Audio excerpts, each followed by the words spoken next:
حضرت ابو ہریرہ رضی اللہ تعالیٰ عنہ سے روایت ہے، آپ فرماتے ہیں کہ مجھے نبی علیہ السلام نے نا صدقہ فطر پر مقرر فرمایا، ان کی حفاظت کے لیے مقرر فرمایا، تو میں نے دیکھا کہ ایک رات ایک چور آیا اور وہاں سے وہ ایک مٹھی بھری اور چوری کرنے لگا، تو میں نے اسے پکڑ لیا۔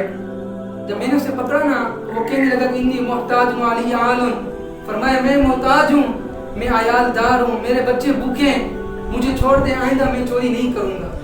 حضرت ابو ہریرہ رضی اللہ تعالیٰ نے اس چور کو چھوڑ دیا، وہ چور چلا گیا۔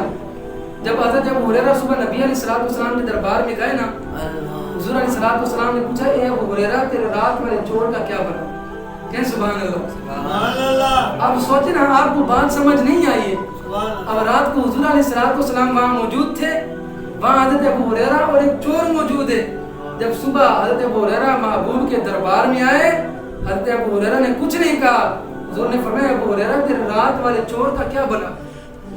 کچھ کہنے سے پہلے حضور نے فرما دیا۔ حضور علیہ السلام تو سب کچھ جانتے اللہ کی عطا سے۔ حضرت ابو ہریرہ فرماتے ہیں آقا جب میں نے اسے پکڑا تو وہ کہنے لگا کہ میرے بچے بھوکے ہیں، میں عیال دار ہوں، بیوی بچے والا ہوں، مجھے چھوڑ دیں، آئندہ میں نہیں آؤں گا۔ تو حضور علیہ السلام نے فرمایا اس چور نے تجھ سے جھوٹ کہا، وہ کل دوبارہ آئے گا۔ کیا کہا؟ اس چور نے تجھ سے جھوٹ کہا، وہ کل دوبارہ آئے گا۔ حضرت ابو ہریرہ کو یقین ہو گیا کہ حضور علیہ السلام نے جو فرما دیا وہ حق اور سچ ہے، وہ کبھی جھوٹ نہیں ہو سکتا۔ اب تو دوسری رات آئی نا، پھر حضرت ابو ہریرہ اس چور کے انتظار میں، آپ انتظار میں بیٹھے بیٹھے آپ نے دیکھا کہ وہ چور پھر آ گیا، پھر وہ چوری کرنے لگا، آپ نے پھر اسے پکڑ لیا۔ آپ نے فرمایا تو نے کل توبہ کی تھی، تو نے کہا آئندہ نہیں آؤں گا، پھر تو آ گیا، کہا اچھا آج چھوڑ دے، آئندہ میں نہیں آؤں گا، آخری بار آج چھوڑ دے۔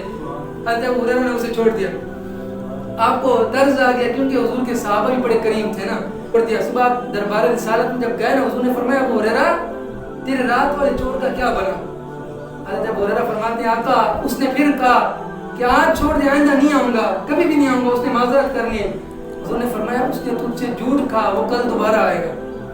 سبحان اللہ۔ کیا کہا؟ چور نے تجھ سے جھوٹ کہا، وہ کل دوبارہ آئے گا۔ قربان جاؤں، حضرت ابو ہریرہ کو پھر یقین ہو گیا کہ چور نے تو آنا ہی آنا ہے کیونکہ محبوب نے فرما دیا ہے۔ آپ پھر انتظار میں بیٹھے رہے، تھوڑی دیر ہوئی، آپ نے دیکھا پھر وہ چور آ گیا۔ آپ نے اسے پکڑ لیا، آپ نے کہا اب نہیں چھوڑوں گا تجھے، کچھ بھی ہو جائے اب نہیں چھوڑوں گا، اب صبح دربار رسالت میں تجھے پیش کروں گا، تو 2 بار مجھ سے دھوکہ کر چکا ہے۔ اس نے کہا نہیں آج چھوڑ دے، آپ نے فرمایا نہیں آج نہیں چھوڑوں گا۔ پھر اس نے کہا اچھا ایک شرط پہ مجھے چھوڑ دے، ایک وظیفہ تجھے ایسا بتاتا ہوں وہ پڑھ کے سویا کرو، کبھی چوری گھر پہ نہیں ہوگی۔ کیا فرمایا؟ کہنے لگا کہ ایک ایسا وظیفہ تجھے بتاتا ہوں وہ پڑھ کے جب سو جاؤ گے نا، کبھی تمہارے گھروں میں چور نہیں آئے گا، کبھی تمہارے گھر میں چوری نہیں ہوگی، پھر رب تعالیٰ تمہارے مال کی حفاظت فرمائے گا۔ وظیفہ کیا تھا؟ اس نے کہا کہ وظیفہ یہ ہے کہ اللہ لا الہ الا هو الحی القیوم۔ فرمایا آیات الکرسی تو تیسرے سپارے کے پہلے صفحے پر ہے، فرمایا یہ پڑھ کے سو جایا کرو، تمہارے گھر میں کبھی چوری نہیں ہوگا۔ آپ نے چھوڑ دیا اسے۔ صبح دربار رسالت میں جب پہنچے نا، حضور نے فرمایا ابو ہریرہ رات والے چور کا کیا بنا؟ ابو ہریرہ نے فرمایا آقا اس نے کہا کہ آج چھوڑ دے، ایک وظیفہ دے کے گیا ہے کہ آئندہ میں تو نہیں ہوں گا، لیکن یہ وظیفہ پڑھ کے سونا، کبھی چوری نہیں ہوگی۔ حضور نے فرمایا تھا تو جھوٹا مگر بات سچی کر گیا۔ بولو سبحان اللہ۔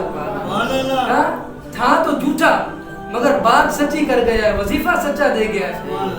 کہ سچ گیا ہے؟ حضور نے فرمایا ابو ہریرہ یہ بتا تو نے اس چور کو پہچانا بھی ہے؟ وہ چور کون تھا جو 3 راتوں تک تیرے پاس آتا رہا؟ آپ نے فرمایا نہیں، اللہ اس کا رسول جانتا ہے، میں نے نہیں پہچانا۔ حضور نے فرمایا تیرے پاس جو 3 راتوں تک چور آتا رہا وہ شیطان تھا۔ قربان جو اب حضور کے علم کا اندازہ لگایا، حضور وہاں موجود بھی نہیں ہے، چور سے بھی ملاقات نہیں ہوئی، حضرت ابو ہریرہ سے رات کے دن ملاقات نہیں ہوئی، مگر آپ کو یہ بھی پتہ ہے کہ چور آج آیا ہے تو کل پھر آنا ہے، کل آیا تو پرسوں پھر آنا ہے، 3 دن لگاتار چور کے آپ نے پہلے بتا دیا، اور آپ نے یہ بھی بتا دیا کہ وہ چور کون تھا۔